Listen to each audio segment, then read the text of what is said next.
أعوذ بالله من الشيطان الرجيم بسم الله الرحمن الرحيم الحمد لله رب العالمين الرحمن الرحيم مالك يوم الدين إياك نعبد وإياك نستعين اهدنا الصراط المستقيم صراط الذين أنعمت عليهم غير المغضوب عليهم ولا الضالين.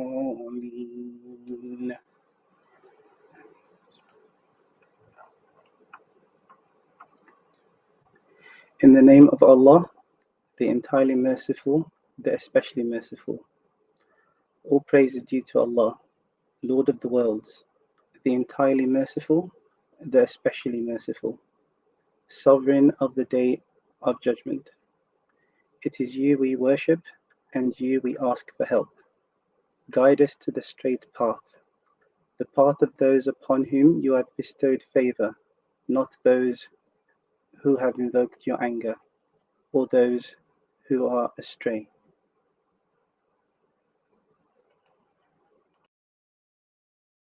Good evening, good afternoon, good morning, wherever you may be in the world at this moment.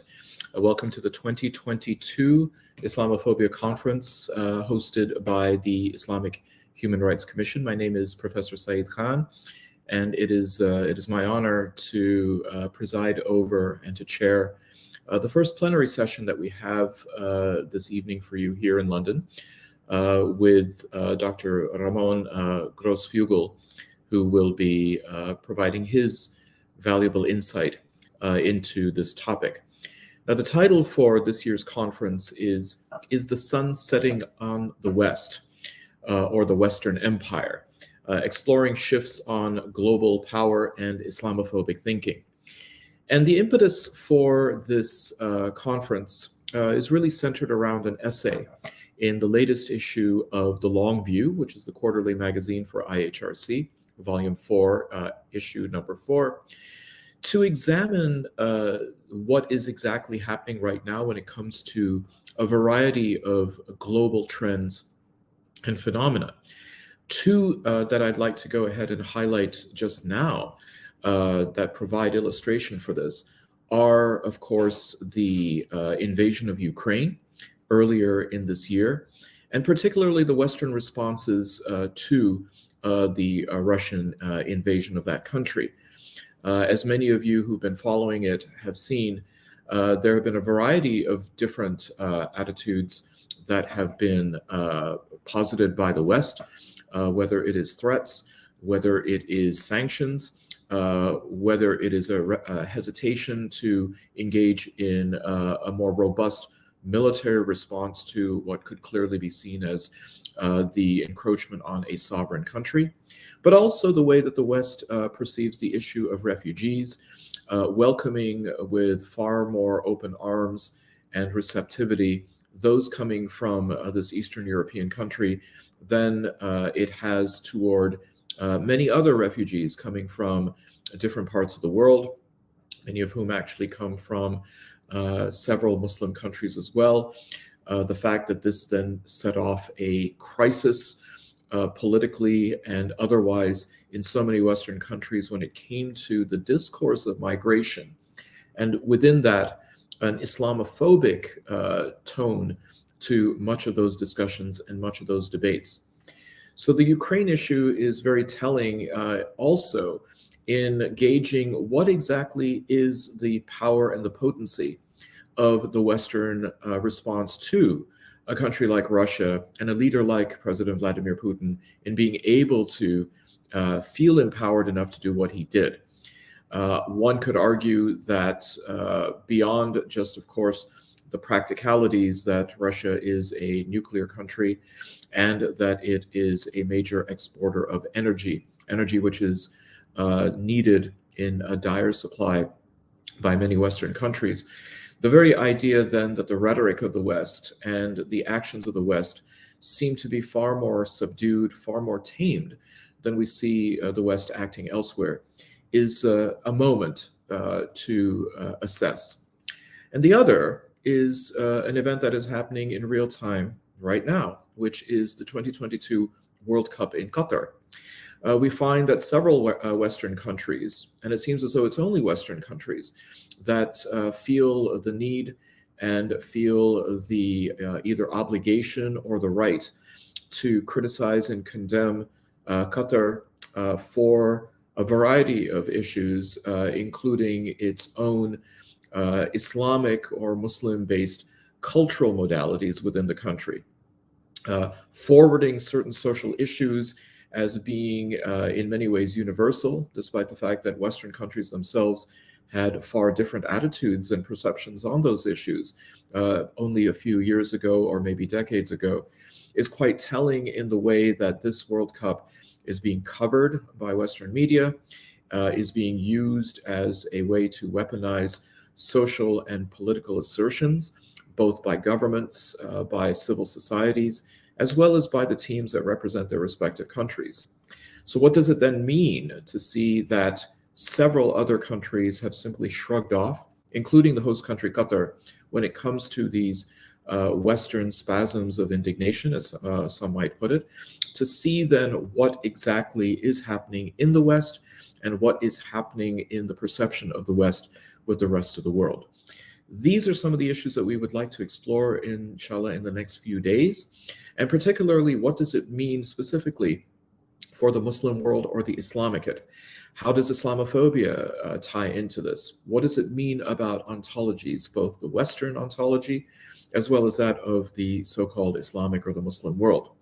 Muslims who live in the West, of course, are going to have a particularly unique experience and perception of this compared to their co-religionists living elsewhere in Muslim-majority countries, irrespective of the level of Islamic piety or the kinds of institutional reinforcement of Islamic cultural, legal, and theological modalities that might be there.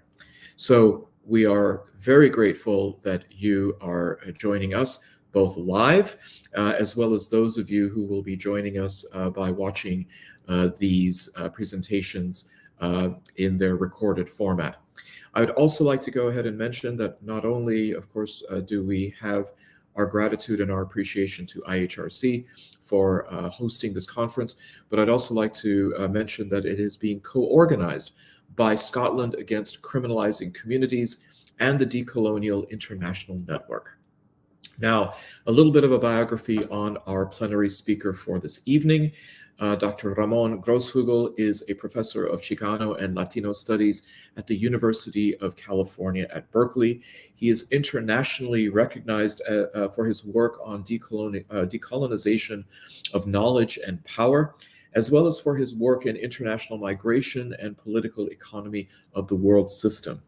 He has been a research assistant at the Maison des Sciences de l'Homme in Paris for several years, and he is a frequent contributor on a myriad of issues, particularly as they pertain to Islamophobia, and he has been a very generous contributor to the Islamophobia conferences by IHRC. Without further ado, I give you the presentation by Dr. Ramón Grosfoguel.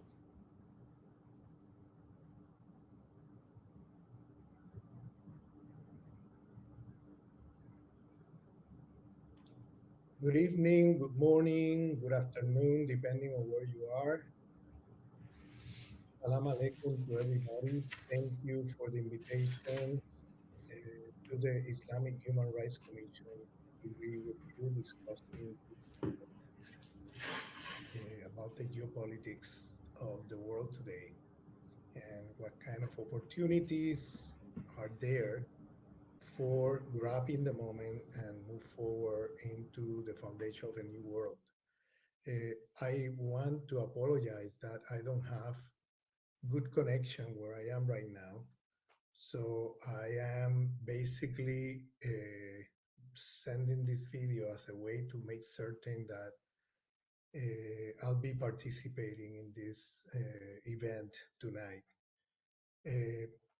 I want to begin by saying that it is when we discuss questions of Islamophobia, we need to know what are the relation forces and the kind of conflicts and contradictions that are going on in the world at large. And So we will have to, I would like to begin to provide a context with uh, the year 2020. I believe that in the year 2020, we have, a, it's a moment where we have three cycles of the world system that came into crisis. When I talk about cycles, I'm talking about ups and downs. I mean, temporalities. Cycles means is related to temporalities of the global system we live since 1492. In 2022, we've been 530 years under this global system. And in 2020, there were three cycles of this system enter into what I would call a terminal crisis. Let me clarify that when I say terminal crisis, it doesn't mean that it's finished tonight or is dead tonight. What I mean of terminal crisis that you think about a belt-shaped graphic.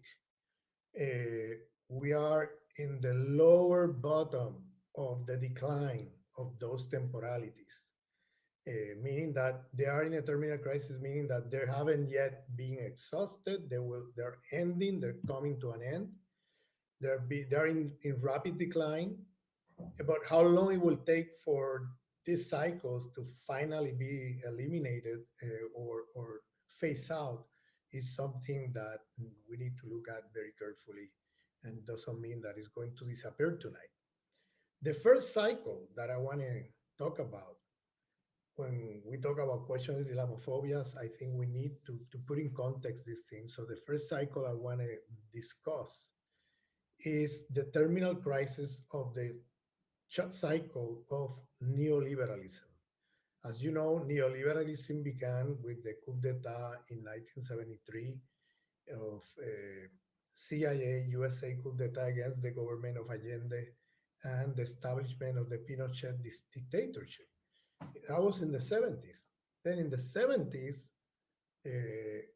during the Pinochet dictatorship, the Chicago Boys, which was a school of economists in Chicago, in the University of Chicago, they opened a laboratory of neoliberal policies in Chile with the Pinochet dictatorship.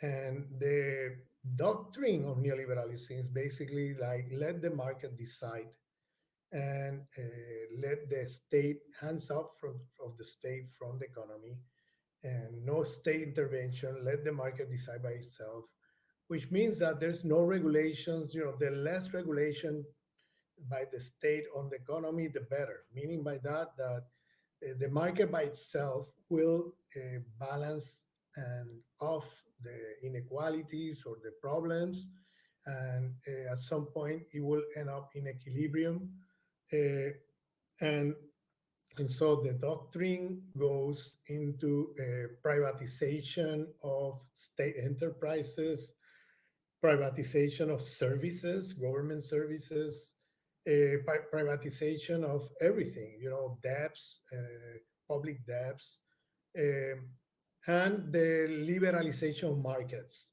No state regulation, no laws putting obstacles to the free flow of the market.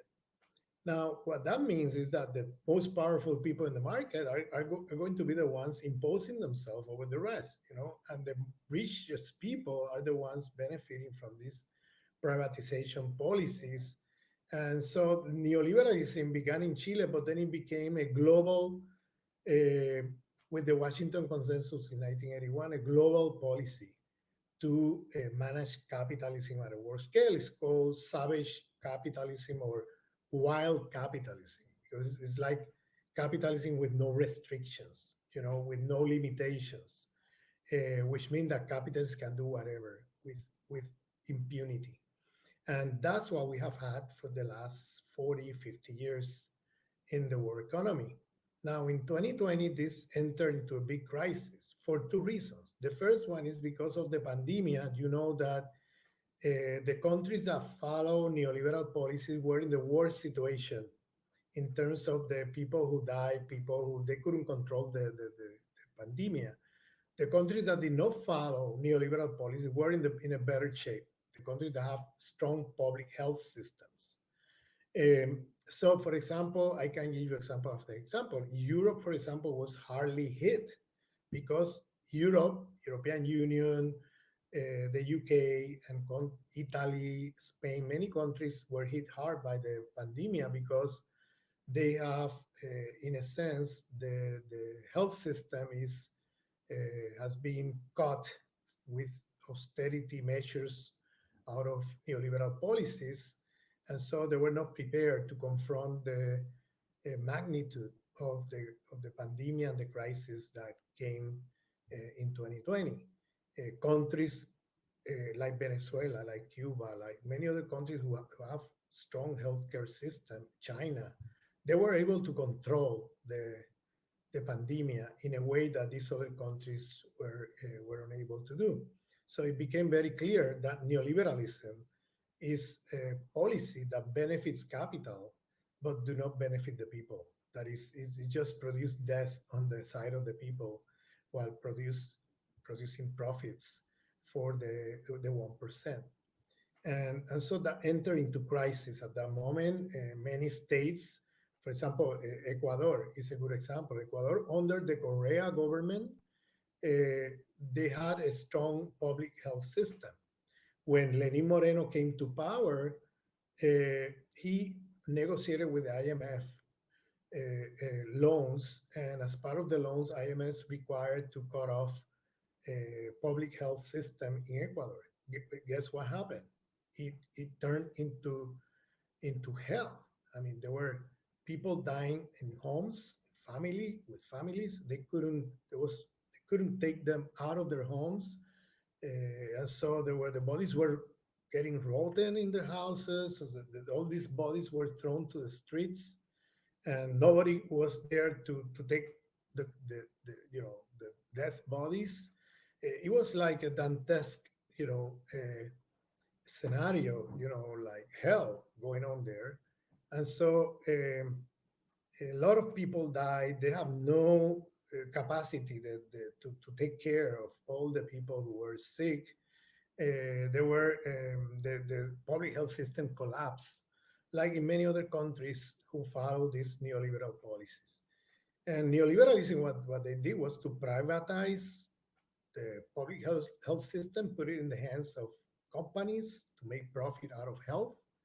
They cut off a lot of jobs of nurses, doctors, etc., to trim the budget, and just the logic of these companies when they privatize health system is to make money, make profits, and so not to take care of the needs of the people. So this is where the health system collapsed in places like for example, Ecuador and many others in Latin America and other parts of the world that follow the neoliberal policy. The second reason why neoliberalism entered into terminal crisis is that usually in the world economy, there are cycles, ups and downs, called contractive cycles of 50, 70 years of expansion, 50, 70 years of contraction. And what you have is that in the moments of expansion, over the last several hundred years, these are moments of liberalization of markets. And so it's sort of similar to what we saw with neoliberalism, a liberalization of markets where the ideology of free market came in and tried to not restrict capitalists from abuses in the market, no back off, from state policies or protectionist policies and so on. And so this happened in moments of expansion. Then in moments of contraction, where there is a crisis, then the states come in to save capitalism from the capitalists. It's a way of managing the crisis so that they let the capitalists to keep going under their irrational logic of making profit at whatever cost. The system will collapse. So here comes capitalist states to save capitalism from the capitalists. And that happened many times in history.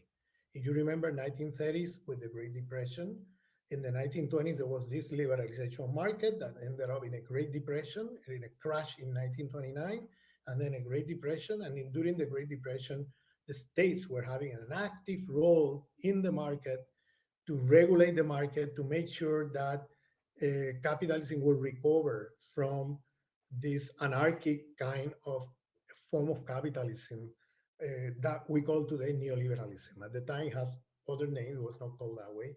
But just to mention that in 2020, with the with the lockdown of the economy at a world scale due to this pandemic, what happened was that there was also a collapse in the financial markets.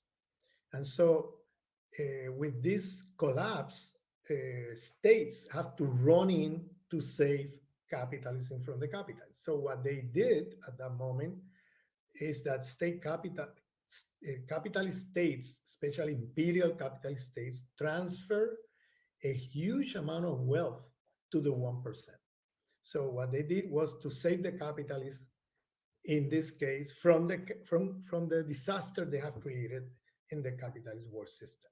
And so they transfer, for example, in the case of the USA, they transfer $4 trillion among the 1%. In 28, 29, they transfer like $3 trillion. This time they transfer 4 trillion. If you remember, the daughter of Trump, Donald Trump, got $50 million. The husband of his daughter got $90 million. Just to give you example how they just distribute the wealth like that from taxpayers' money. This is taxpayers' money that was transferred to the 1%, to banks, to transnational corporations, to very rich people, to save them from the crisis, and and so the same thing happened in Europe, the same thing happened in many other parts of the world, and this is an example of how they couldn't continue with neoliberalism in moments of crisis like that. They have to intervene. The state have to have an active role in saving the capitalist markets from collapsing. Okay, so that cycle entered into a terminal crisis because now, after these two things, it became very clear at a world scale that neoliberal policies doesn't lead to anything except the collapse of economies, except to the super exploitation of people, the abandonment of the people in the eyes of a crisis like a pandemic, and so on. So it showed the limits of the neoliberal policy. And now that the capitalist system is in a contraction, you have more and more active role of the state in saving capitalism from the capitalists and saving the capitalists from their own disasters. And this is happening as we talk. Okay, that immediately put into question the neoliberal doctrine that have been used for the past 45, 50 years. Now, what you have is the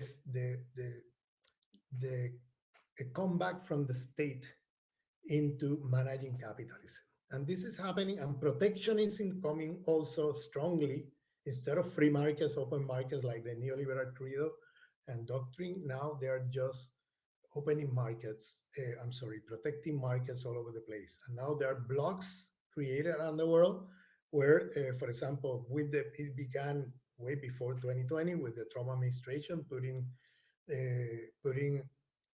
protectionist taxes for the import of goods from China and so on, and sanctions also to countries that they don't like China, Russia, Cuba, Venezuela, Iran, and many other countries. And so what happened there was that there was a collapse in the in the legitimacy of neoliberalism.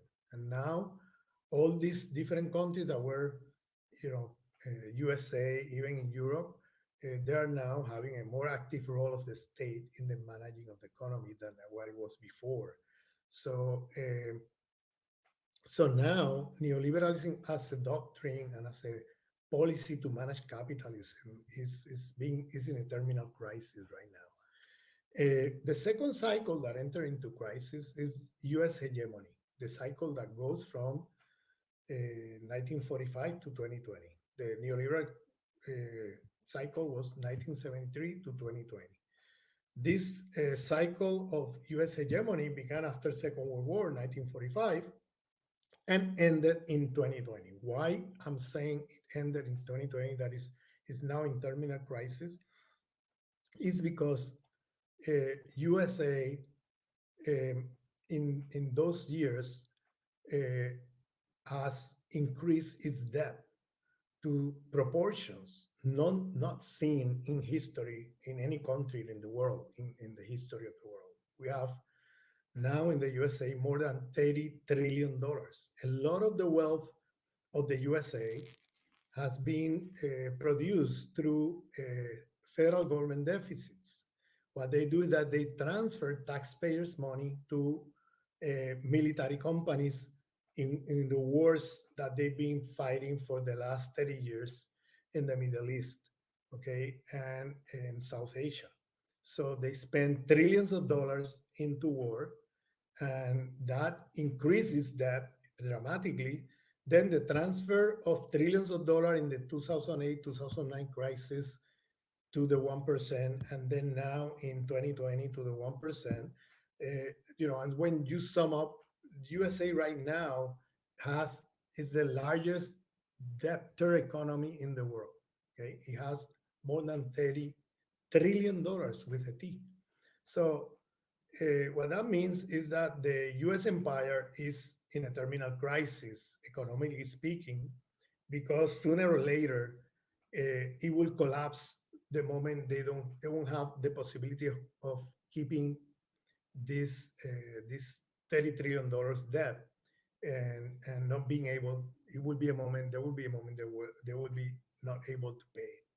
So what they've been doing so far to pay the debt is to sell bonds in the markets so that they balance off the federal government deficit, selling bonds that is getting more indebted every year. And, and the problem with that is that now, because of the aggressive policy of the USA vis-a-vis China and other emerging economies, uh, China, for example, was one of the main buyers of US bonds. Now is not only not buying US bonds, it's selling the bonds they used to have. And so now the USA is going to confront serious difficulties more and more to get the necessary sell to the necessary bonds to balance off the federal government deficits. So we are now in a the USA is in a sense in a terminal crisis in terms of its economic hegemony in the world. It's not anymore the more dynamic or the number one economy in the world. Now China has gone ahead of the USA in many ways. And you have emerging economies around the world, emerging all over the place, creating competition to US companies.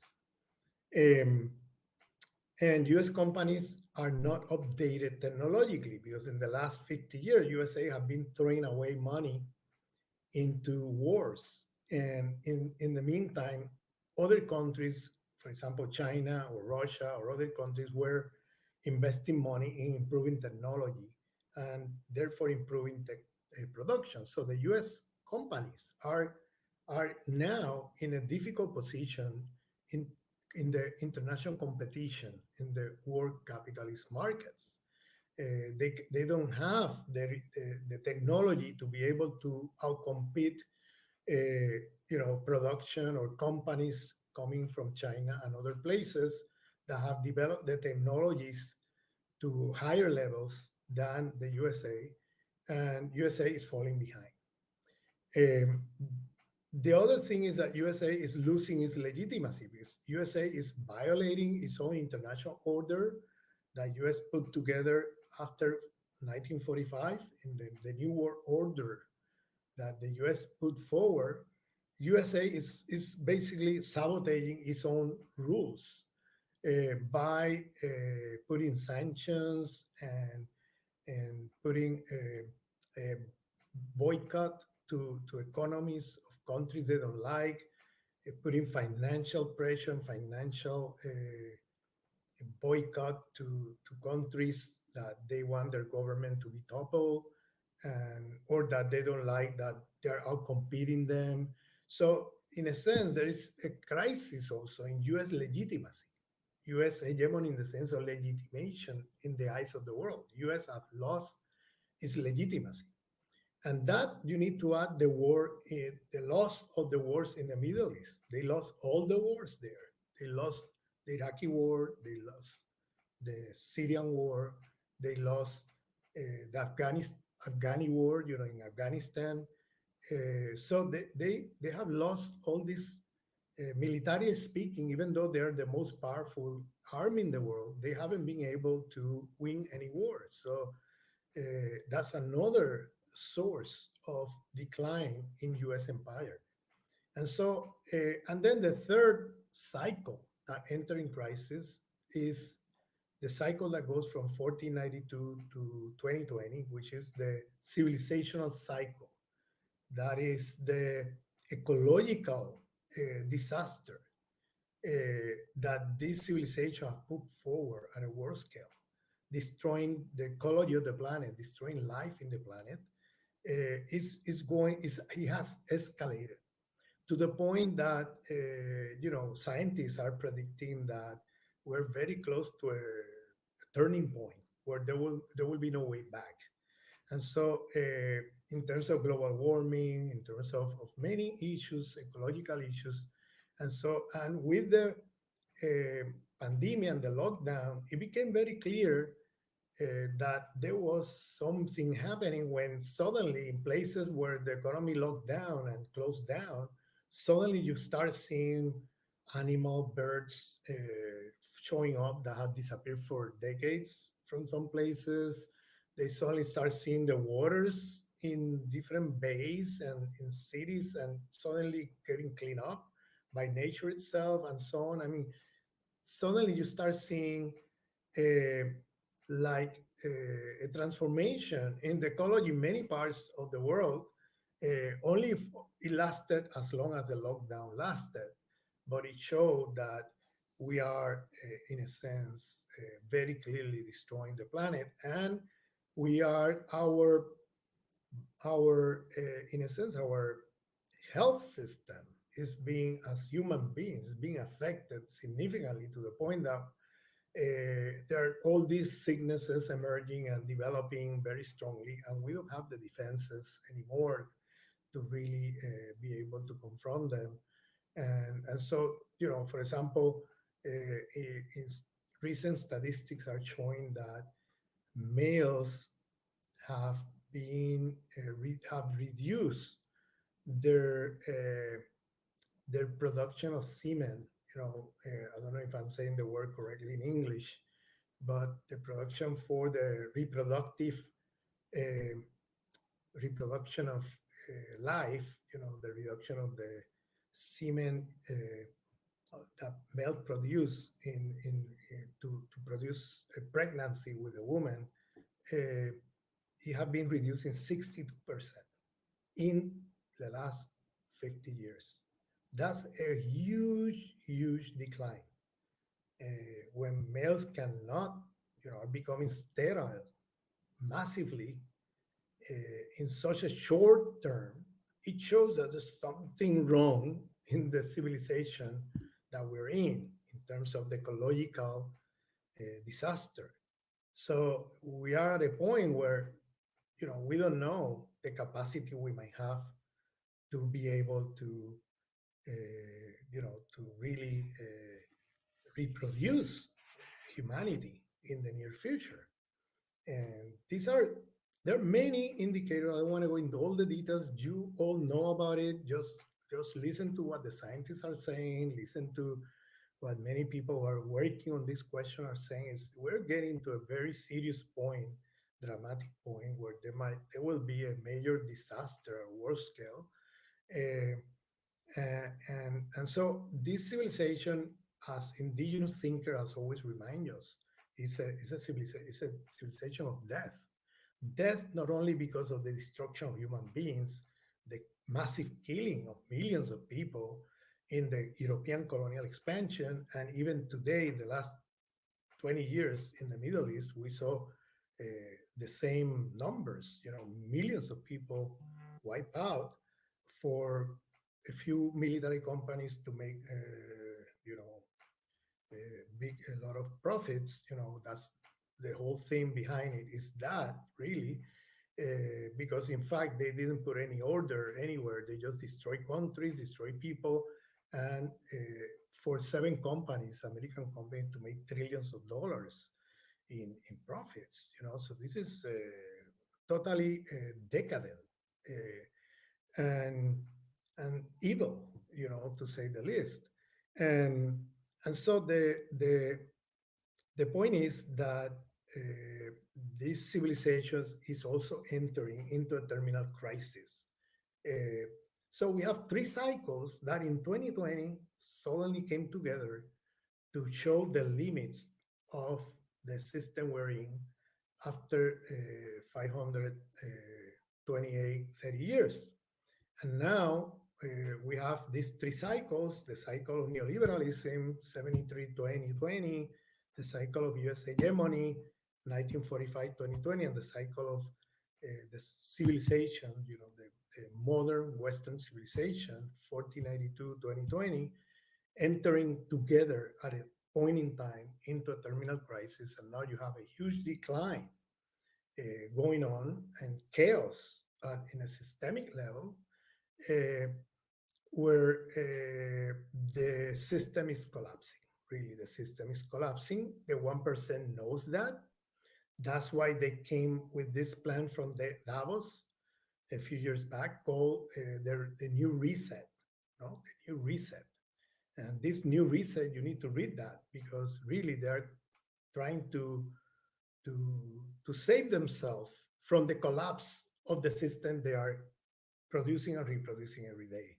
So the new reset is another way of saying, it's a package that they put together as a solution for themselves, for the 1%, how to solve their pockets and themselves. So when the system collapses, they will be ahead, they will be on top, and they won't collapse with the system.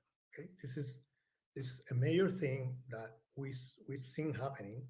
That meeting in Davos was on the new reset was in January 2021, right after the pandemic, when we saw all these crises coming through, and then they decided to basically take care of it by proposing a plan. I don't have the time to develop what are they saying, but they're really into what I call eco-Malthusianism.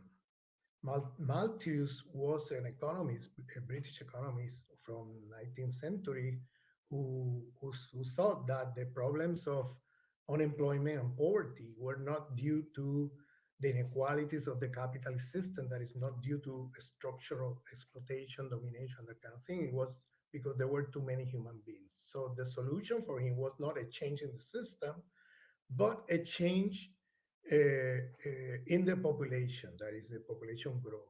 What needed to happen for him was to keep the system going, just reduce the number of people living in planet Earth.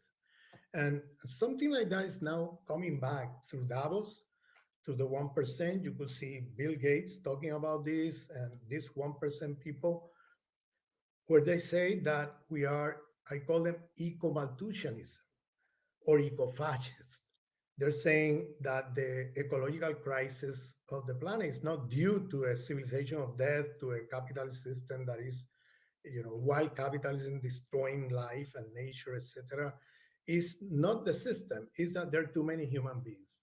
And according to someone like Bill Gates and some of these people of Davos, they really believe that there are 8 billion people right now, human beings, and what the planet needs is only 2 billion people.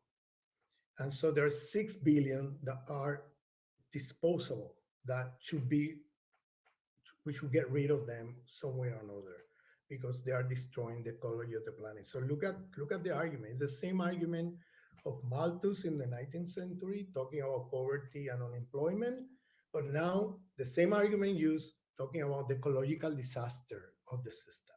Okay, and and so I'm going through over all these aspects just to show the decadence, because now these people are seriously talking about reducing the population of the world so that they can save themselves, so that the 1% can continue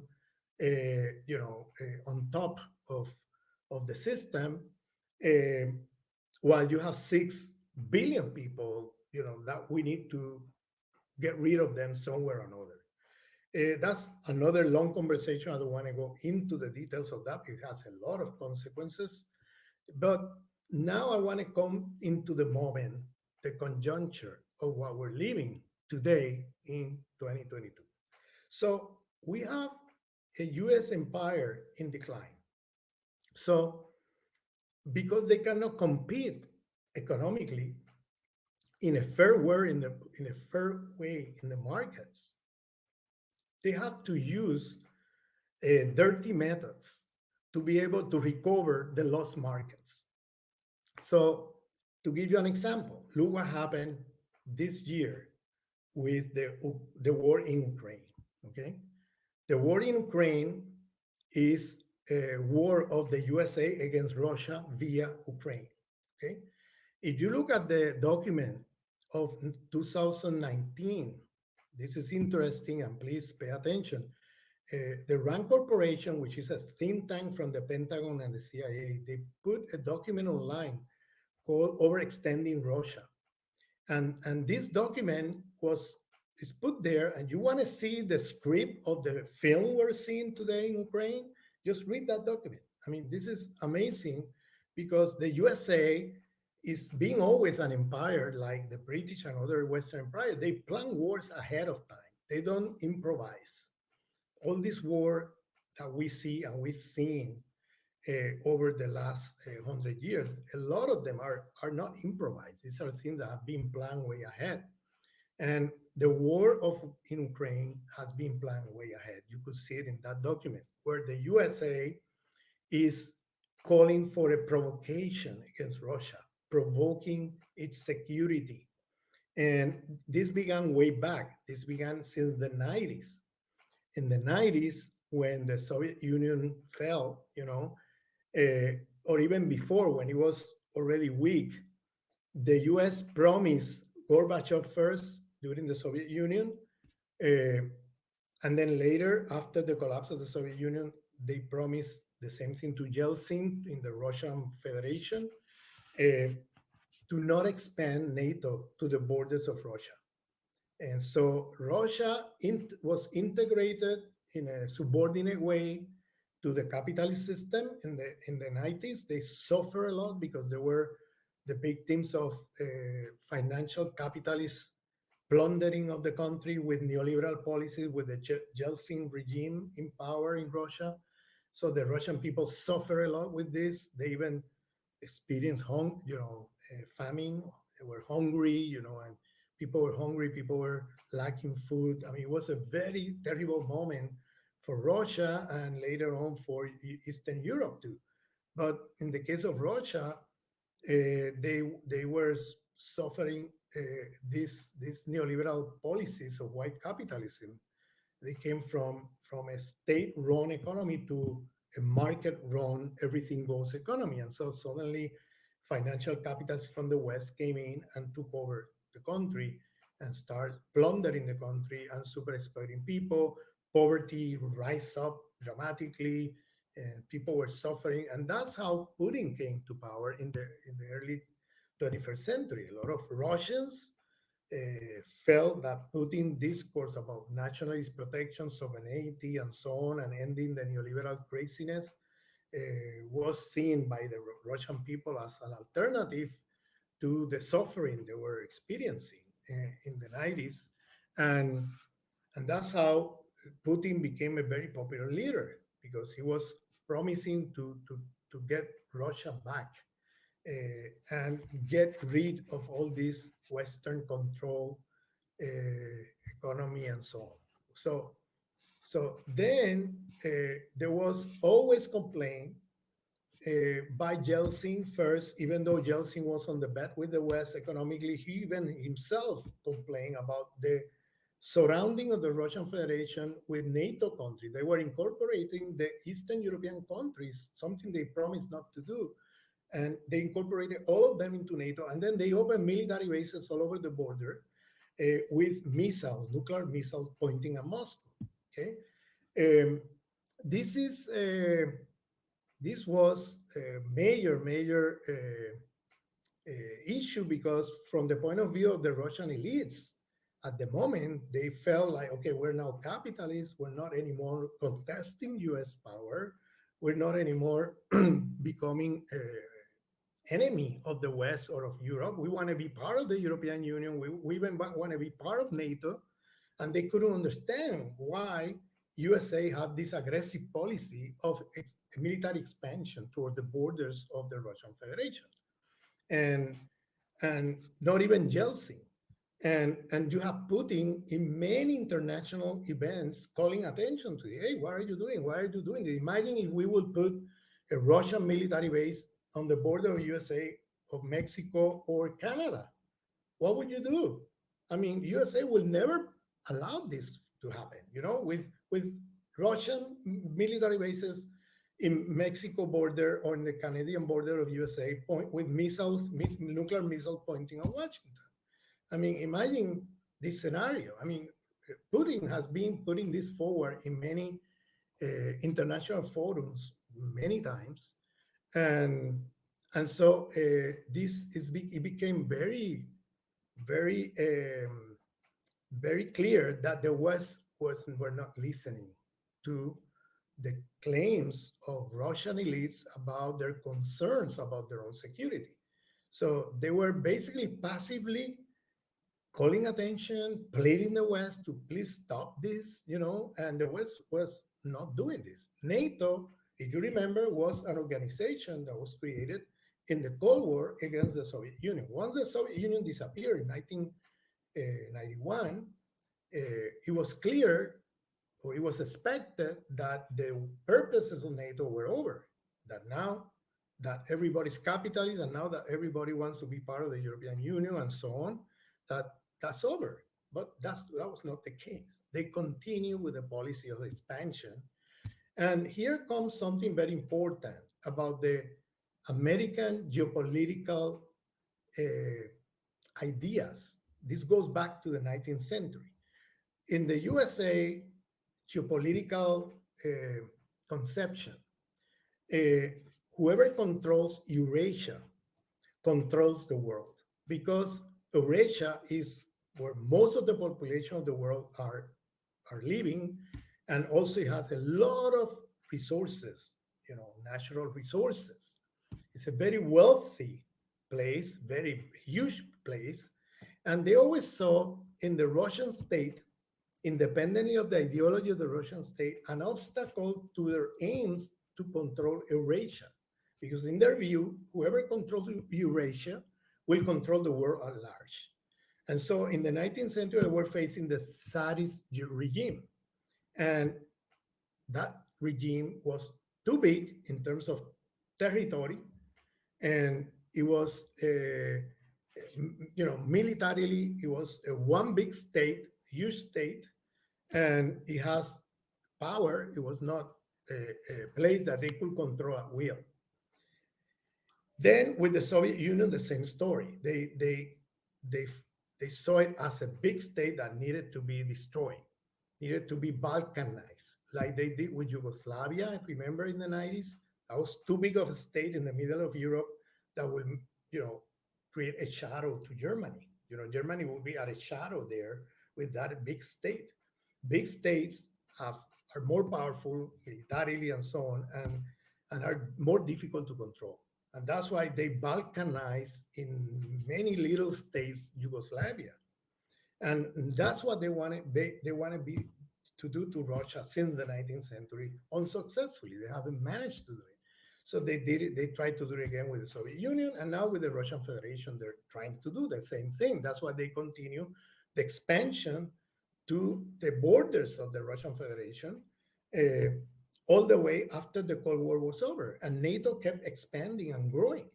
So because the agenda is not so much about the ideology of the Russian state, they don't care whoever is there. They don't care that much about that as to try to destroy that state and turn it into many little states that they can control better geopolitically to control the whole Eurasia. That's the plan and the dream of U.S. geopolitical thinkers since the 19th century. This is very important to understand, okay, because that's part of what is in their head. So that we understand some of the rationality of what we're seeing, it has some logic behind, okay? And and so they are attacking the sovereignty of Russia. They're trying to destroy the sovereignty. But then we have here a declining empire. So the USA cannot weaken the Russian economy uh, in the same way that they used to do in the past. And, and so they have to use dirty tactics. And they cannot outcompete in terms of the market, regular functioning, the Russian companies or Chinese companies, because as I said, USA have fell behind, technologically speaking, and so what they done is that they they provoke a Russian intervention in Ukraine. How did they do that? First, they did it through surrounding Russia with military bases pointing on Moscow, okay, with nuclear missile pointing on Moscow. Second, they did it through a coup d'etat in Ukraine in 2014, where they put in power a Nazi regime. Okay, this is something that when you say this in the West, many people get shocked because that information is not there in the press. In fact, the coup d'etat of 2014 was organized by the CIA in what is called a color revolution with Nazi militias. And now those Nazi militias that surrounded the parliament and forced the expelling and a vote against the president, democratically elected president of Ukraine. Now these militias are inside the Ukrainian army. Now they're battalions inside the Ukrainian army, and so they're very powerful. So when they came to power, they imagine, put yourself in the shoes of the Russian. Here is a coup d'etat organized by the CIA, putting in power Nazi militias whose ideology goes back to Second World War. Stefan Bandera, the famous Nazi Ukrainian leader, whose main ideology and main purpose is to kill Russians, is to exterminate Russians. The ideology goes as follows. Western Ukrainians are descendants of the Norwegian, people from Norway, okay? People from Norway, people from the Scandinavian countries. So they are considered to be superior races, white people, superior races, and so on. The people of Ukraine, from the oriental side of Ukraine, they are from Russian origin. Therefore, they are slaves, and therefore they are inferior races to be exterminated. This ideology goes back to Second World War, the Nazis, and so on, and is still alive. And this is the ideology under which the war did not begin with Putin entering into Ukraine with Russian forces in February. This began in 2014 with the intervention with this CIA coup d'etat and starting a war of extermination towards Russia. Now, put yourself in the shoes of the Russian, okay? If you have a little of historical memory, you know that the Nazis invaded Russia at that time, the Soviet Union, entering through Ukrainian territory with the Ukrainian militias, whose main purpose and goal and agenda was to exterminate Russians because Russians were slaves, that is inferior races to make disappear, okay? And so this ideology came back with a force now, and the CIA is using this to provoke the Russians. And now the latest thing that was happening is that in 2015, Russia tried to negotiate what are called the Minsk agreement, which was negotiated between the Ukrainian of the Donbas region from Russian origin and the Ukrainian regime to settle peace there with the presence and the support of the Germans and the French. But guess what happened? In 2015, next day when they signed the treaty, the peace treaty, immediately USA gave orders to these Nazi militias to continue the war of extermination against the Russians of, the Ukrainian of Russian origin. And so, and then the next thing that happened in 2021 and now early this year is that they were talking about incorporating this Ukrainian regime with Nazis, running the army and so on, whose main goal is to exterminate Russians, now to incorporate them to NATO. Okay, listen, Russia have no imperialist aims in Ukraine. It's very clear because Russia always said to Ukrainians, you can get into the European Union if you want. We don't care about that. You want to be part of the European Union, economically speaking, it's fine. That shows you that there's no economic imperialist aims of Russia with Ukraine, because they were saying, hey, you want to be part of the Western empires in the European Union and you want to be subordinated to that, go ahead, do it. We don't care. What we care is that you don't become part of NATO, because if you become part of NATO and now you have these crazy Nazis in power, there's a danger there that these people can immediately mobilize into attacking Russia. And then if they become part of NATO, this could end up in a nuclear war, because immediately NATO will come in support of Ukraine, and that could turn into a nuclear war. That was the main concern of Putin for years, saying, hey, don't play with fire. We have a lot of nuclear weapons. You also have them. Why are you provoking this situation? They've been calling peacefully for a long time for negotiation that never happened. The West never listened seriously to these claims by the Russian Federation. And now the latest was that they were going to incorporate Ukraine into NATO. And not only that, they were talking about transferring nuclear weapons to this Ukrainian Nazi regime. So imagine, put yourself in the shoes of the Russians. Okay, here is when in that famous meeting between Putin and the ministries of his government, a few days before the intervention, they discussed publicly what were they going to do.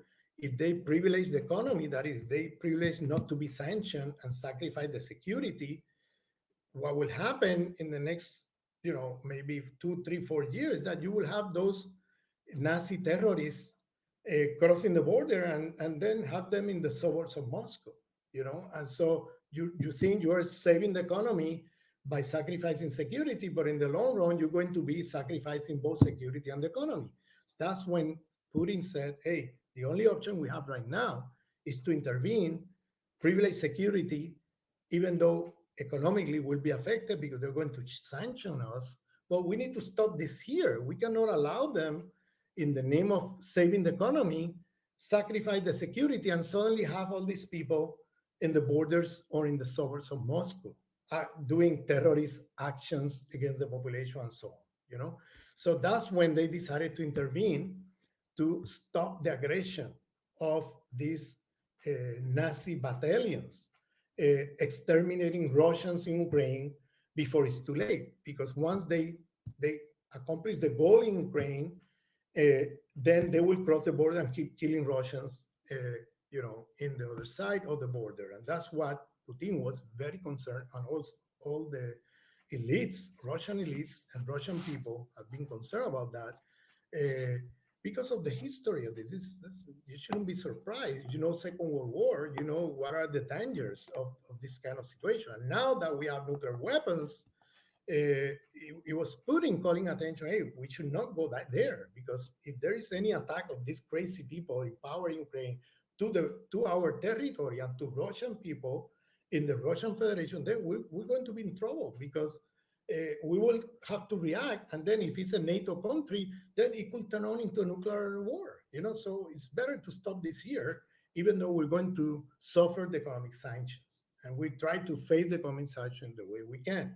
Now, what was accomplished by the USA by doing this? What they accomplished was the recolonization of the European markets. Because immediately what they did, as it said in the document of 2019 that I mentioned earlier today, is to put sanctions on Russia by having intervened in Ukraine, and then get rid of all the Russian companies from the European market. Russian companies and Russian economy represented 40% of the total international imports of the European Union. That's a huge amount of money. We're talking about billions of euros, okay? So how did the USA recover the European economy? By doing a provocation to Russia to intervene in Ukraine, then justify sanctions against Russia, get rid of Russian companies and imports from the European Union, and then replace them with American transnational corporations that are now selling to Europeans at monopoly prices.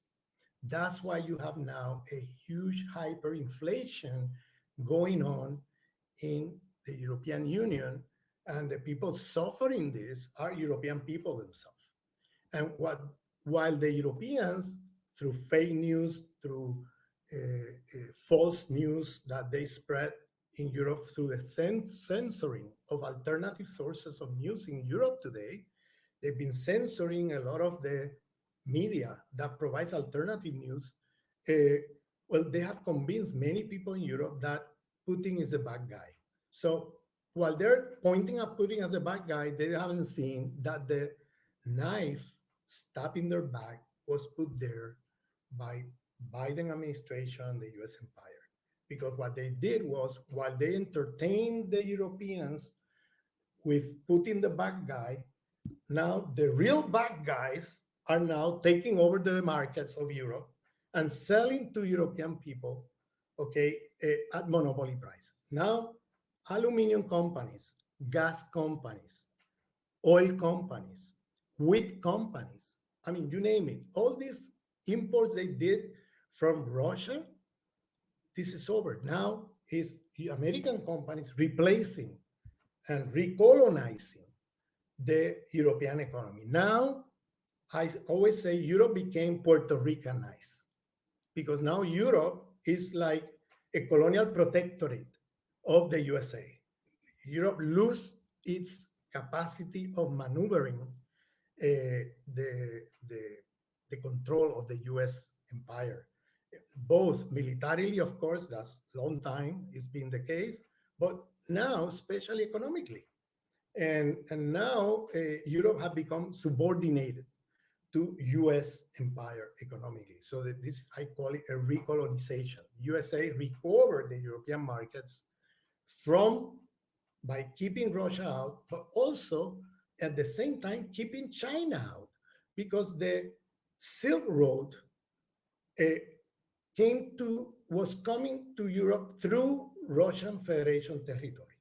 So now the Silk Road is being kind of expelled. The Europeans have been expelled or isolated from the Silk Road of China. So now you're seeing how, through this mechanism that I've been explaining to you, provoking Russia to enter a war in Ukraine, putting sanctions against Russia, and now taking over the European markets from Russian companies, but at the same time, keeping afar the Silk Road of the Chinese from Europe. And now USA has full control of European economy and the European Union.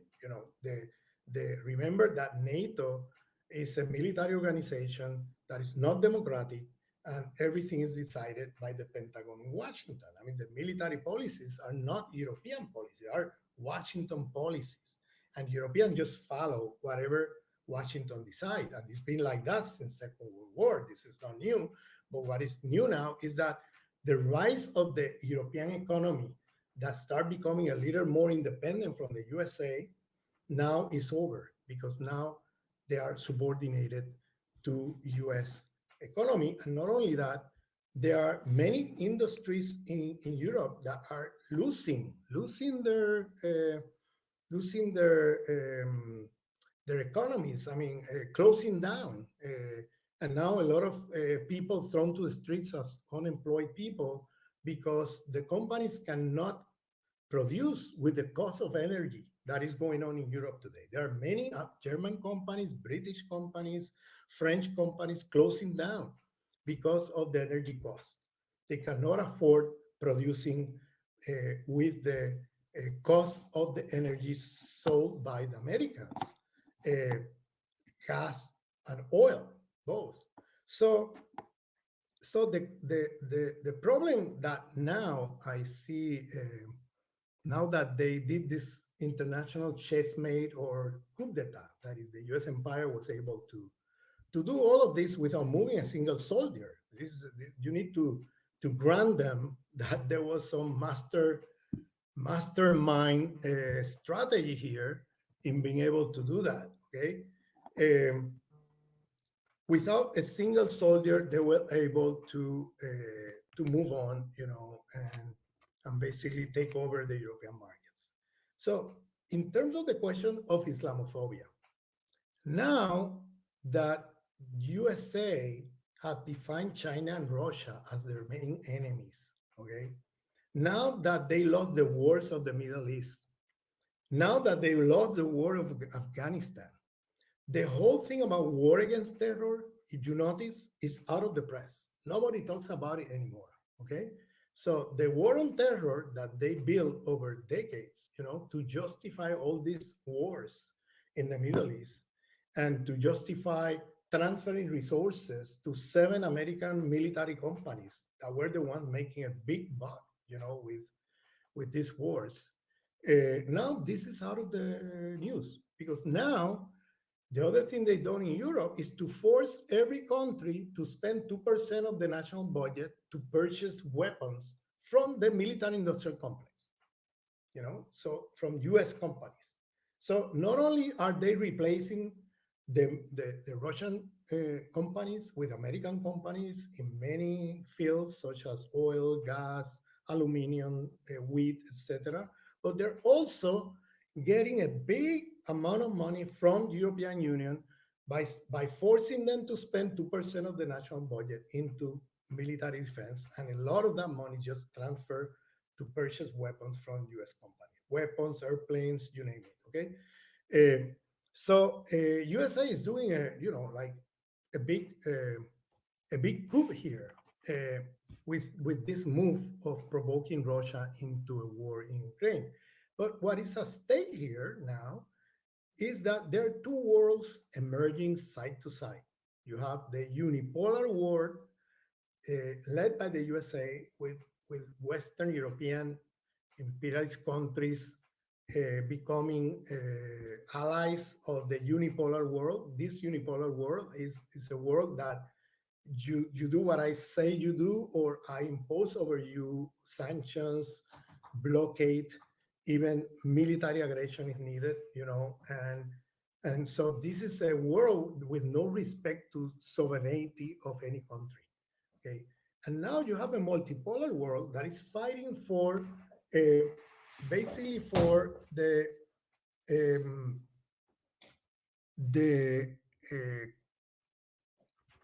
respect to sovereignty. What Russia is fighting for is to get their sovereignty respected in terms of the sovereignty of the Russian Federation, military and political respect. And there are all these multipolar world are seeing that if people don't get together around the world, this other unipolar world will at any moment impose on you sanctions, economic blockade, and so on. And so Chinese have joined because China has been also sanctioned since the Trump administration, including now the Biden administration. So you have the sanction over China, sanction over Russia, sanction over Iran, sanction over Venezuela, sanction over Cuba for a longer time than anybody else. Sanctions to anybody who do not comply with U.S. empire. And this is where this multipolar world comes in as a way to really confront um, this unipolar world that is really in decline because they're becoming more and more isolated internationally. Now you have countries that used to be allies of the USA, such as, for example, um, Saudi Arabia, that was always on bet with the USA, suddenly now selling oil to China and wanting to join this multipolar world, uh, selling oil to China in not in dollars but in yens. Okay, if you remember, part of the strength of the dollar once they back off from the gold standard was by petrodollars, which means that they were continuing having a strong currency at a world scale by making of the dollar the main currency of international trade. And the way they did it was through petrodollars, like forcing countries to sell and purchase oil through dollars. And Saudi Arabia was a major player in those agreements with the USA to keep the dollar ahead of all the other currencies. Now that it's not back off by the gold standard since 1971 when Nixon withdrew from that, from the gold standard. Now the dollar is just paper. It has no backup. While the yuan, the rubles from Russia, the yuan from China, they're back up in gold. They're going back to gold standard. So now we have the emergence of the multipolar world that is challenging this unipolar world. And is in the last 6 months, this has moved very fast. So what the US have achieved in provoking this war in Ukraine is that its own decline is just coming faster because now the de-dollarization of world trade is now moving forward at a velocity that is much faster than what was expected. Because now all these multipolar world institutions, such as the BRICS, for example, or the Shanghai Cooperation countries, or there are all these institutions in Asia and around the world that are now moving forward with solidifying this multipolar world and trading in other currencies that is not US dollar. So it's the way to escape sanctions and to escape these aggressions to sovereignty by the US empire is to trade in other currency. This is happening with Iran, with Russia, with China, with Saudi Arabia, with many countries around the world now moving in this direction because they seen that a strong dollar and to keep the unilateral world, the unipolar world, the USA, is just destroying the sovereignty of their own countries and many countries around the world. So even though this multipolar world is still capitalist, it is not neoliberal. That's the first thing that we need to keep in mind. At least it's not neoliberal. And the second thing is that they respect the sovereignty of the countries in a way that the unipolar world do not respect it. And so this is very important, I think, as an emergent thing in the world economy. Now, what does this have to do with Islamophobia? Well, the war on terror is over. Now, Islamophobia as the ideology that was fueling the war on terror, to keep the military industrial complex of the USA getting a lot of taxpayers' money in the name of wars against terror in the Middle East, that's over. It's now in crisis. People do not take seriously anymore this kind of rhetoric. And now the USA has defined as their main enemy China and Russia, especially China as the number one, but Russia as the immediate one. This is the way they rhetorically frame it. And so now the struggle at a world scale, the Islamophobia of the war on terror is getting to the side. Now, Islamophobia is still there, but it works now domestically in the country, not so much internationally the way it used to work with the war on terror, but it's still there working out to demonizing Muslim population as a way to derail the attention of the white working classes in the case of Britain, or white working classes in the case of France, Germany, and other countries, in the middle of this crisis, hyperinflation, a decline of Western empires and the Western economies, and suffering of now problems of fuel and gas for heat in the winter, to provide heat in the winter and so on. Now that they're going to be confronting cold and problems, it's easy to derail the attention of the white working classes towards someone that is in a worse situation than them. And one way to do that historically by the fascists and extreme right is through racism. Racism becomes the scapegoat. So you derail the attention of the working classes, their discontent, instead of being channeled against the system, their discontent is being channeled now against Muslims and other racialized minorities that are put there as targets, and to derail the attention of white working classes from the system into the worker next door that might be from a different culture, different background, different skin color.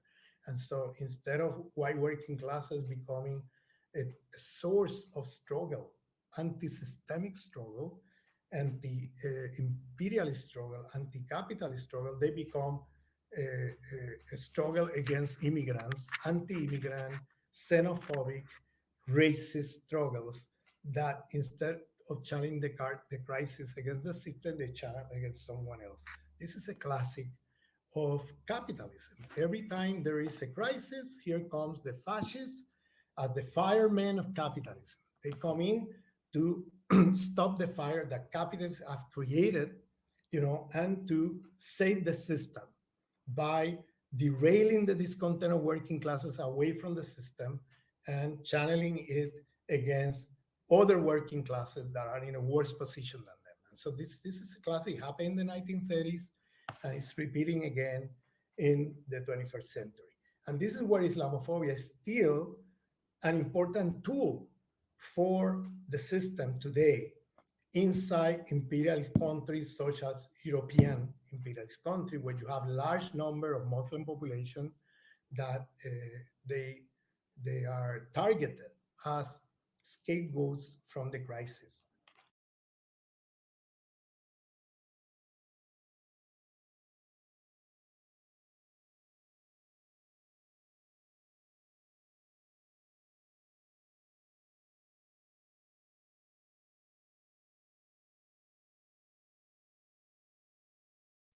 Sorry about that. I was on mute. Thank you so much, Dr.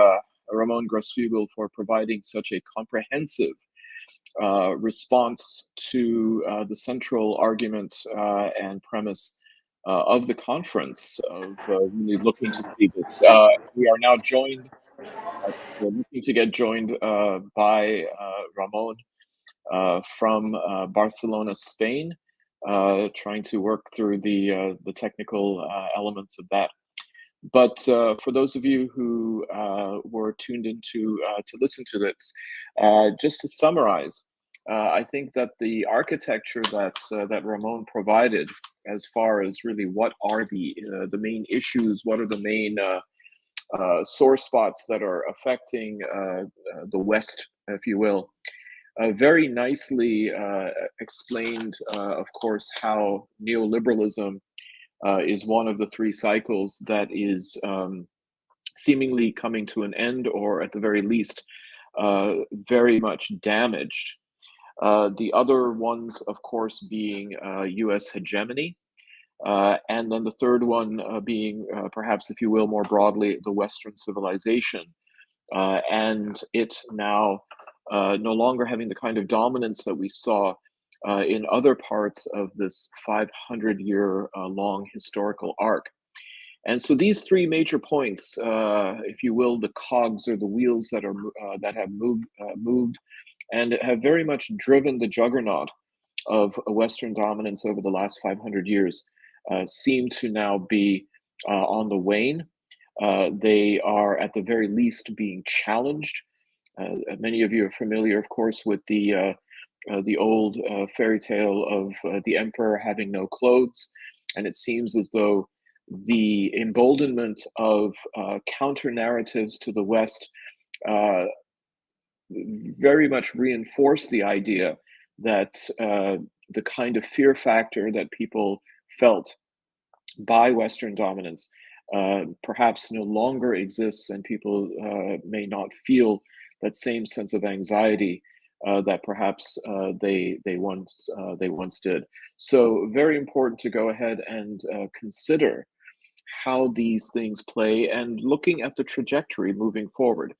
Ramón was also very kind enough to talk about what then is the impact on the Islamicate? What is the impact on the Muslim world? And very adeptly places Islamophobia as, in fact, a weapon that is deployed at one time until fairly recently. It was being deployed as a global phenomenon, and really looking at the Islamicate as a collective global threat. This, of course, was something that really began after the Cold War. I remember very specifically and vividly the conservative publication out of the United States, a National Review, which started off as what they would call a traditional or a paleoconservative mouthpiece, then started to lurch more toward neoconservatism. And Daniel Pipes, certainly known for his Islamophobic views, had the cover story in a very Orientalist imagery of a group of camel riding Arabs coming toward the camera, with the title being "The Muslims are coming, the Muslims are coming." And this, of course, was immediately after the collapse of the Soviet Union. And so the notion then for the West of replacing one so-called existential threat with another so-called existential threat, although some, of course, would debate whether they were, in fact, threats that were existential, and perhaps more accurately describing them as strategic threats at most. But the fact that that die was cast as soon as the Cold War was over, and then, of course, we saw the responses after 9/11 in particular, and as Ramón described, the global war on terror, really then crystallized this as a concerted effort on the international stage. But we saw pushback to that, certainly when it came to former President Donald Trump, attempting to play on those anxieties and fears of Muslims with his so-called travel ban, really exploiting the whole notion then that Muslims need to be feared, Muslims need to be repelled, Muslims need to be kept out of the United States under the guise of security. He ran on that platform, and it is difficult to gauge how much of his voting bloc used that as the major impetus for why they voted for him in 2016. But it seems as though that was really not only a hollow pledge, but one that was at the very least insincere, particularly with the revelations that came later about how both President Trump and certainly his whole family were in business relationships with so many Muslim regimes, particularly those in the Arabian Peninsula. This whole notion of hypocrisy then was something that did shift perceptions among some who had initially supported him. And for others, it was just an affirmation of that hypocrisy and why they had never supported him. But it's interesting now, as Ramón says, that you still see these mechanisms of how Islamophobia is deployed.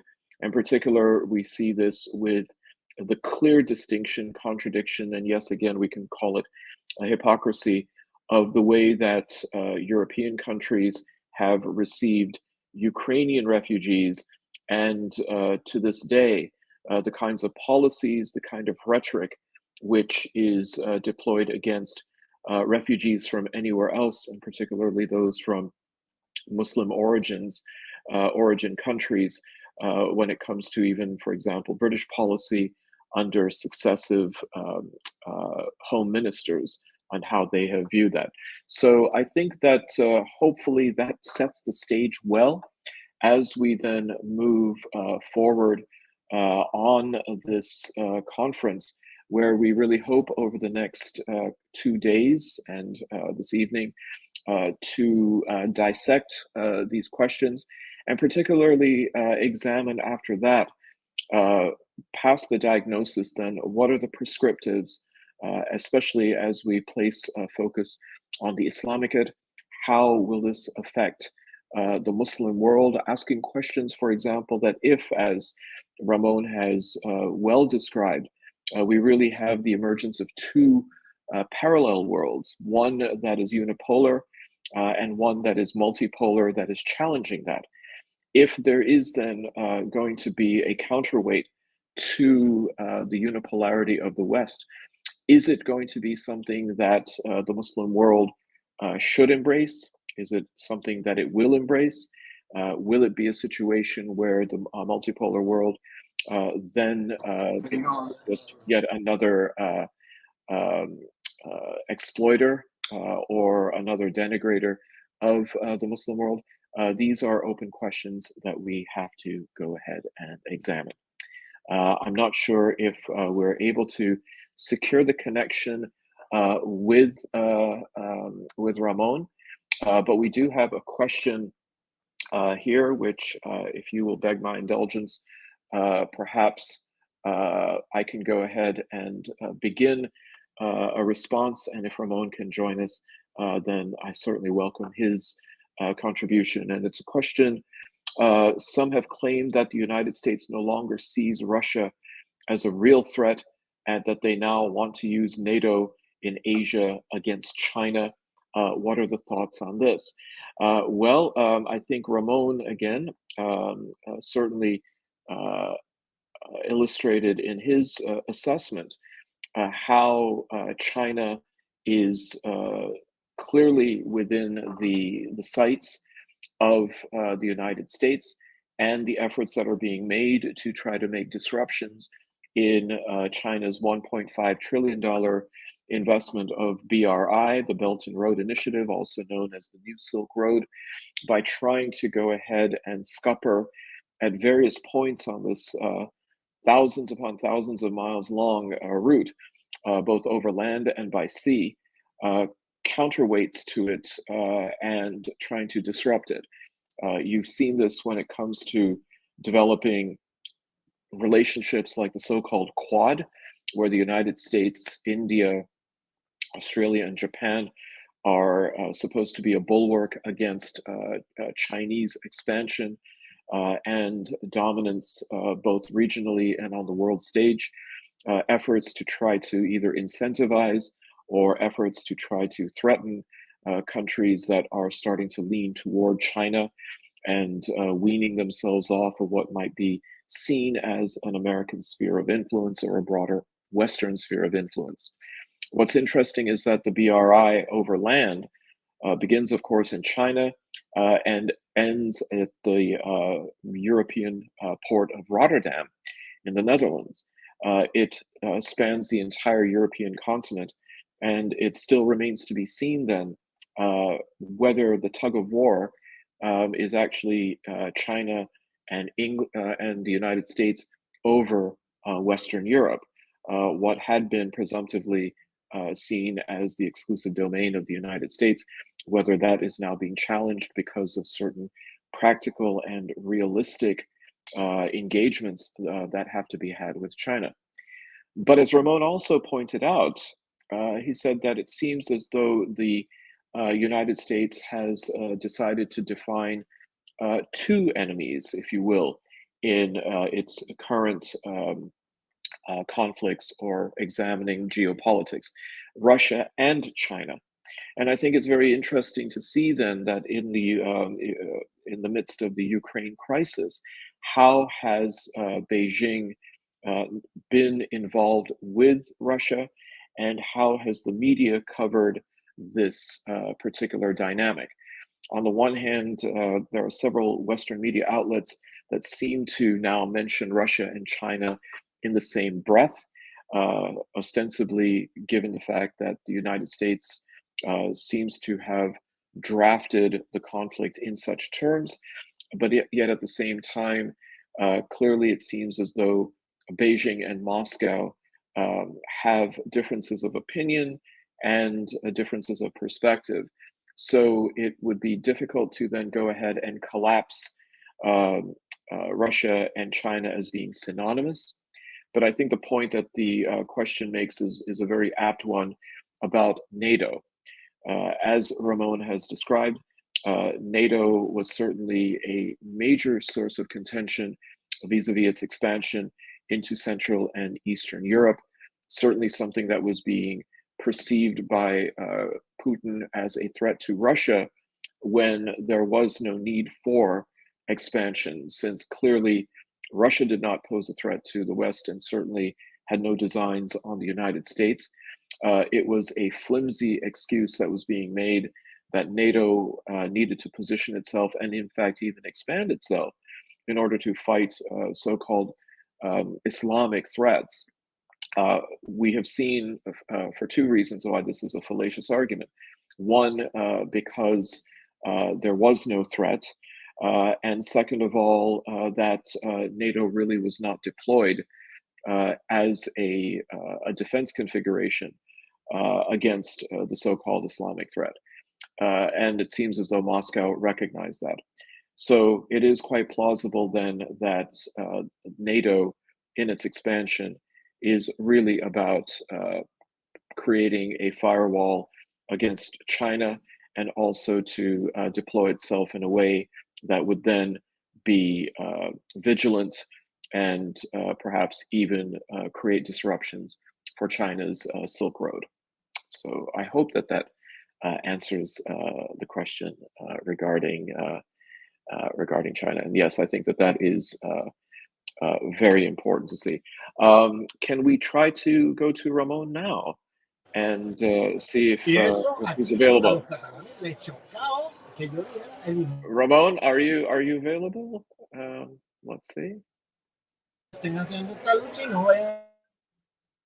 It seems as though Ramón might be in a different conversation as we speak. We apologize for any kind of interference or any kind of distraction that it's causing.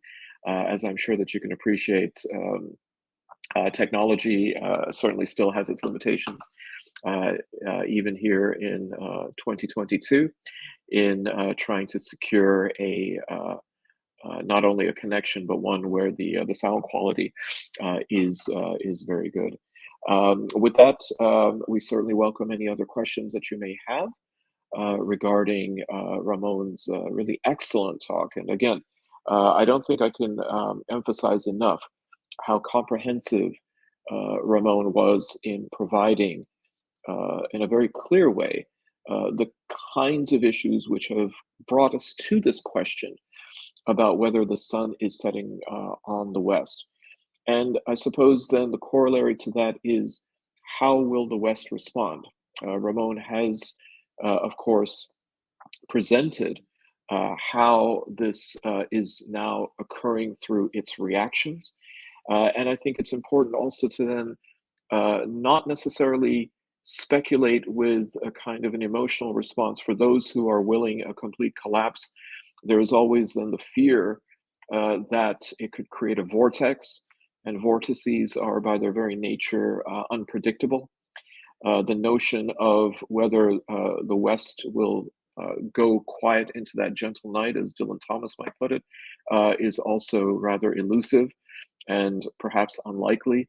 So perhaps for the next 2 days, we can then see and hear from our very noted group of academics and scholars who are going to be contributing.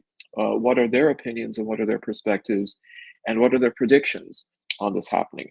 I think with that, we may be able to have from IHRC to join our Sister Arzu Merali as well, to perhaps provide her insight. Assalamu alaikum, Sister Arzu.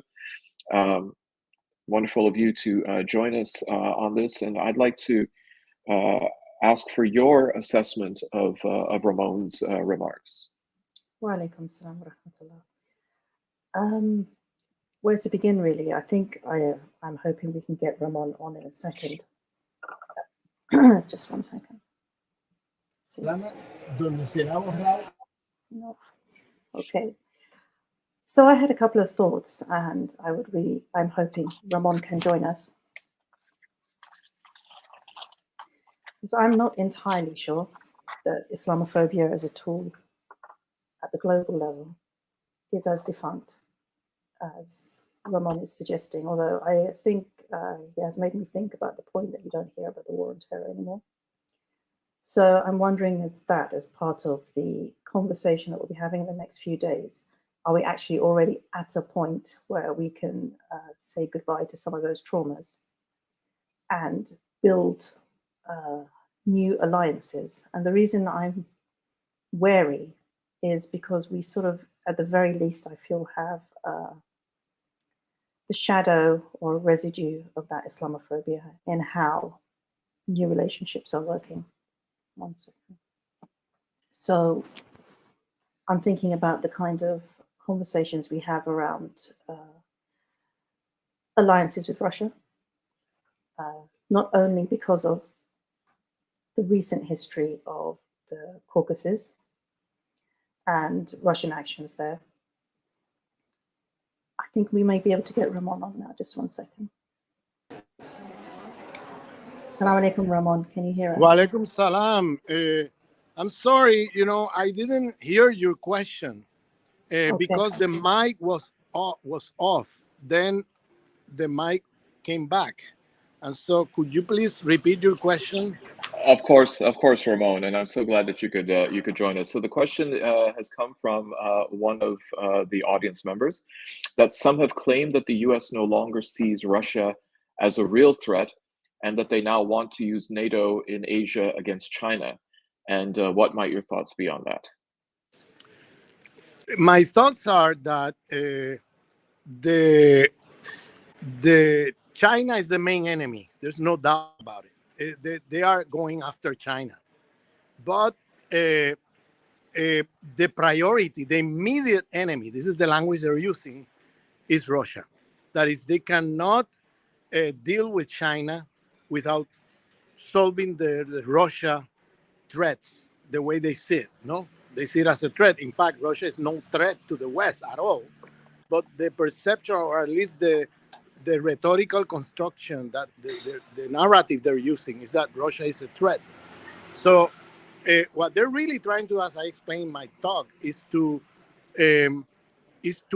precisely justify the recolonization of Europe by the U.S. empire. That's what they're doing. And so what they're doing is imposing sanctions on Russia using the provocation they've done against the security of the Russian Federation through Ukraine, the way I explained already.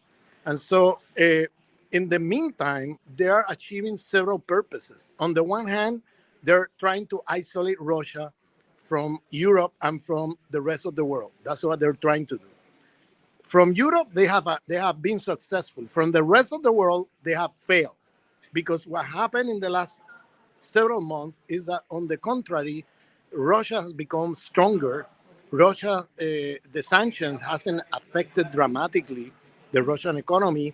Russia is moving forward together with China, India, Iran, and many other countries into the multipolar world. They have met already in several forums internationally and moving forward with, overcoming these threats by the unipolar world of the U.S. empire and its allies. And so what they're doing is basically, on the one hand, trying to isolate Russia. They fail on that. They succeed in keeping Russia out of Europe. That they succeed. They're trying at the same time, simultaneously, to keep Europe away from the Silk Road from China. And so because the Silk Road passed through the Russian Federation, in terms of the contact with Europe. And so they succeeded in keeping Europe out of the Silk Road from China. And then the most, I would say, the most important thing they have done with this is to subordinate, recolonize European economy and U.S. empire recovering the markets of Europe away from competing powers. The problem they have and they face is that they cannot recover markets using their own rules, the rules they impose to the world at large. They have to use dirty tactics because the technologically speaking, U.S. companies, U.S. transnational corporations are falling behind other other competing emerging economies in the world like China, Russia, and other emerging economies. And so they cannot just rely on market mechanism to displace the competition like they used to do in the past. Today, because they have wasted over 50 years money into wars that are nonsense. It's just wars to make money for a few companies of the military industrial complex of the USA.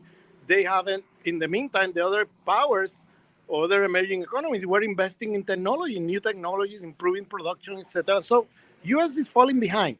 And so the only way they can do to recover markets is by doing dirty tactics like, coup d'etats, like this international chessmate they've done without moving a single soldier, of provoking an intervention of Russia into Ukraine and using that as an excuse to impose sanctions and then take over the markets of Europe by displacing all the Russian companies from the market. So this is the kind of dirty war they're doing. They're putting sanctions to Iran, putting sanctions to Venezuela, putting sanctions to any government, or they feel as a threat to their interests, to their unipolar interests of the U.S. empire, then they impose sanctions. And this is what they're doing with this is accelerating their own decline. Because what is happening now is that now the de-dollarization of the world economy is now accelerating in a way that that was before. And now the dollar has its days counted. The moment that now dollar world organizing to an alternative to the unipolar world of the USA. So this is what they're doing. I think that they need this idea that they just think that Russia is secondary and they're just leaving Russia and moving to China. I think this is wrong. They're going to keep provoking Russia as much as they can and see how long they can do this. Because they're trying to do the overstanding strategy that they did in the 1980s with the Soviet Union, where the overextension meant that pushing the budget of the Soviet Union beyond its limits with the Star Wars of Ronald Reagan, if you remember, and the Afghanistan intervention of the Soviets in Afghanistan. So the resources of the Soviet Union were overextended beyond their limits, and then Soviet Union imploded. If you remember, it imploded. So it disappeared as the Soviet Union. Then you have the Russian Federation, and now they're trying to do the same thing with them, overextending them beyond their limits by putting this provocation in Ukraine to push the limits of the budget of the Russian Federation and with the sanctions and with all of this, trying to make the Russian Federation implode. But this is going to fail, failing, because today in 2022, from the times of the 1980s, because now you have the emergence of China, you have the emergence of India, the emergence of many countries around the world that are now, economically speaking, very solid vis-a-vis the USA, and they're building international alliances in terms of a multipolar world that creates a complete different context from the 1980s. Russian Federation is not going to implode. Russian Federation is now coming out of this momentary crisis of the sanctions and moving forward into the creation of a new world. And this is a hope for the world at large, not because this is going to be anti-capitalist or anything like that. Let's not make false claims, but at least this multipolar world will and is respecting the sovereignty of countries, anti-imperialist countries in the third world, allowing these countries to have a space of maneuver, like Venezuela, like Iran, like many other countries that the unipolar world do not allow them to have. Anyway. Well, Ramon, on that point, when you're mentioning this multipolar world, within that are countries that many Muslims will consider to be highly problematic to either their treatment, their policies, or their attitudes toward Muslims. I mean, in particular, China with the Uyghur in Xinjiang, India under the Modi government, with its demonization of Muslims, not just in Kashmir, but now country wide. The question is, what alliances need to be created for the speedy decline of Western power? And can we as Muslims align ourselves with China and Russia? And if I may expand on that, to be part of this multipolar world that you have placed in this architecture as a counterweight to the unipolar world? Yes, this is a great question. I mean, I think that obviously, and I said this already, that we cannot have, like, in terms of the multipolar world, we cannot have a false hope in the sense that this is going to be now the foundation of a new world beyond capitalism, beyond racism, beyond all the problems of Western civilization. I'm not saying that. I'm saying it provides space of maneuver for countries like Venezuela, Iran, and other countries that are being under hell, because of U.S. aggression, sanctions, etc. Okay, and that now with the multipolar world allows these countries to push forward their revolutionary policies internally in their countries in a way that the unipolar world do not allow them to do. If Iran and Venezuela are coming out in a successful way from this big crisis, it's not only because they have a people resisting U.S. imperialism in a strong way, but it's also because they have also allies, international allies, in terms of the international commercial and trade system that have allowed them to survive the sanctions. So this is very important because I will say that, of course, we are critical of the Islamophobia of some of these countries. Of course, India. Of course, the policies of China. You can even talk about some of the policies of Russia too. But look, Iran has been developing alliances with these countries despite the knowledge of what's going on, because otherwise Iran won't survive. It will be in a tough position to survive these sanctions. The same thing happened. Look, even reactionary governments like the Saudis, for example, are now joining because they know that whoever stays out of this multipolar world are going to be left behind in the hands of U.S. empire. And so now even Saudis, a reactionary, pro-U.S., pro-Western imperialist regime is now even, moving in this direction for opportunistic reasons, but they're moving in this direction because they know that they have their days counted if they keep, under the umbrella of U.S. empire, and now are opening in that direction.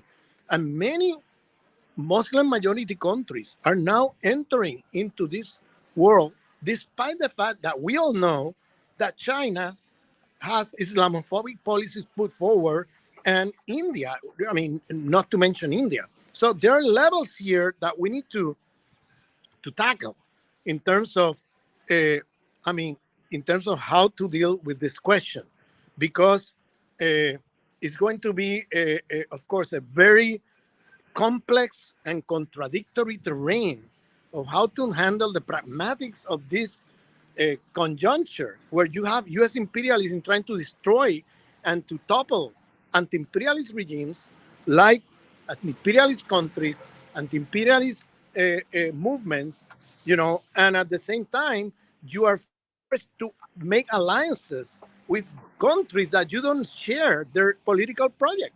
So this is a paradox, but it's a paradox that you need to always put in the context of the world anti-imperialist contradictions.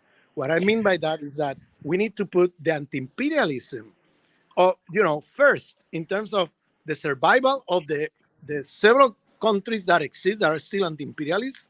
For example, just to mention very fast, Iran, Cuba, Nicaragua,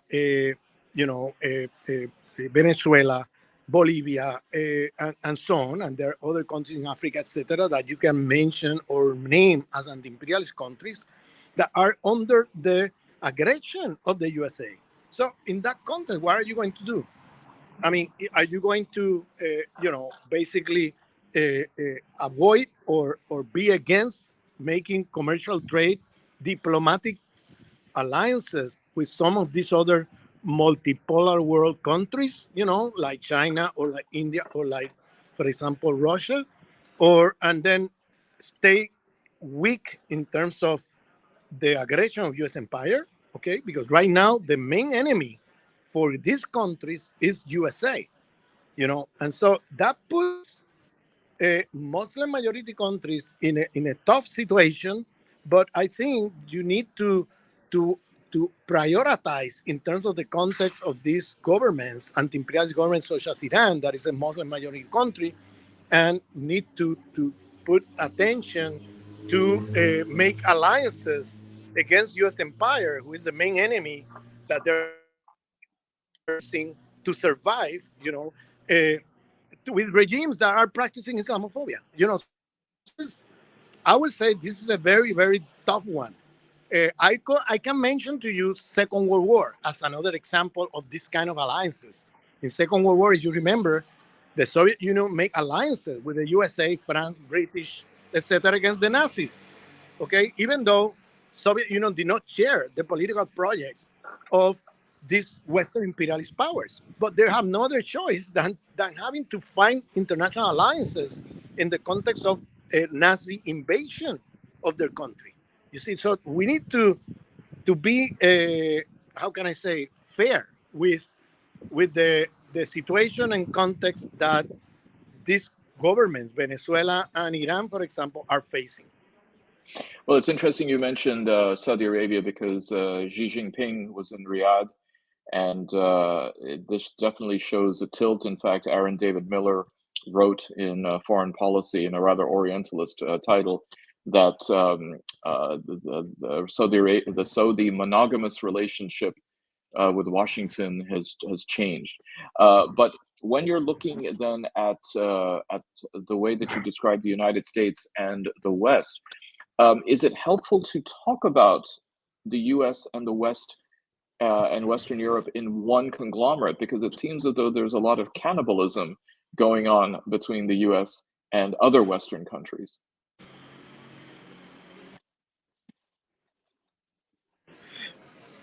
Okay, I would say that there are contradictions, but so far, if you look what has happened this year, the European elites basically went to their knees vis-a-vis U.S. empire. They did not even defend themselves from the cutoff of sources of cheap energy from Russia. I mean, they just went along with the U.S. empire policies of aggression against Russia, and now they are in a very tough position economically. They basically became Puerto Ricanized. Puerto Rico is a colony of U.S. empire, so Europe became Puerto Ricanized. That is, they became a now of the USA. I mean, the top elites of the European Union, including I'm including here countries that are not in the European Union, also like Britain, the UK.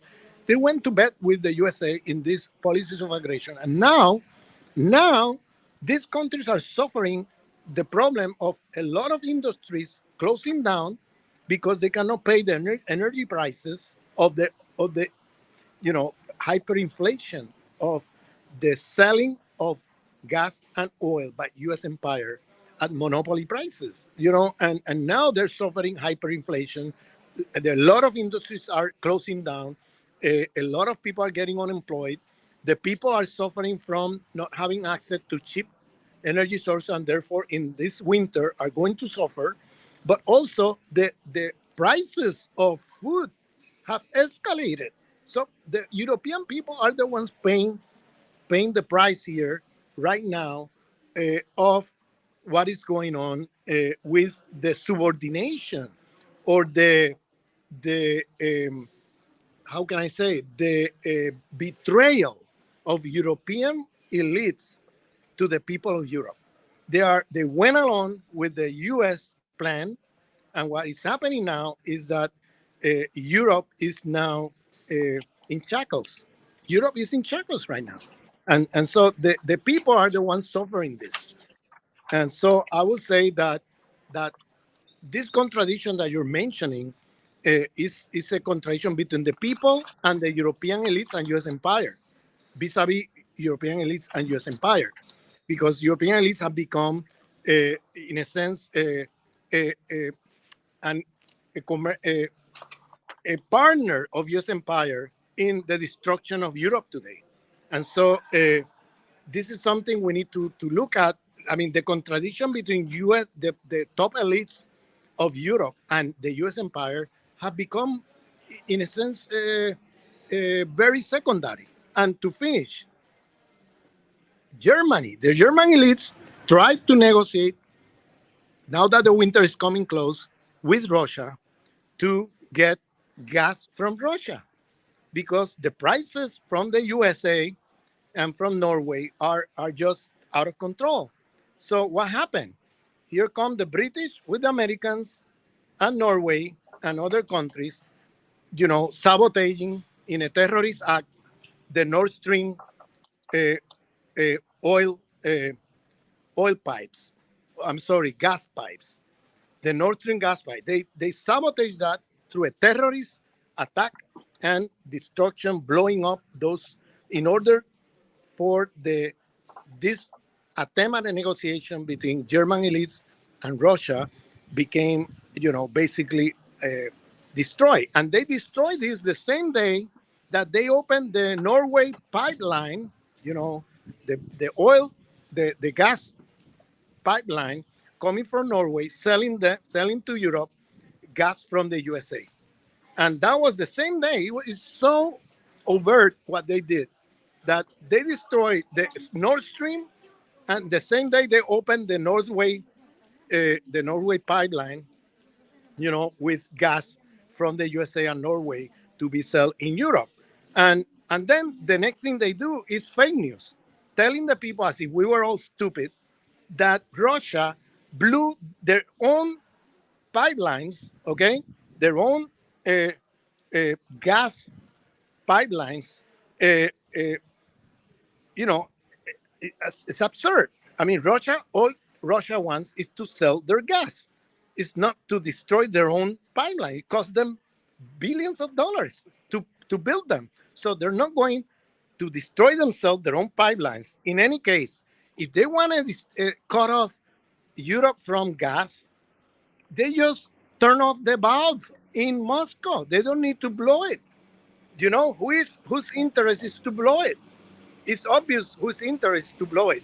And we know, because also there were the conversation between the Prime Minister of UK with Biden came out in public. It was filtered by the press, and we heard the conversation where they were basically discussing what happened and celebrating what happened.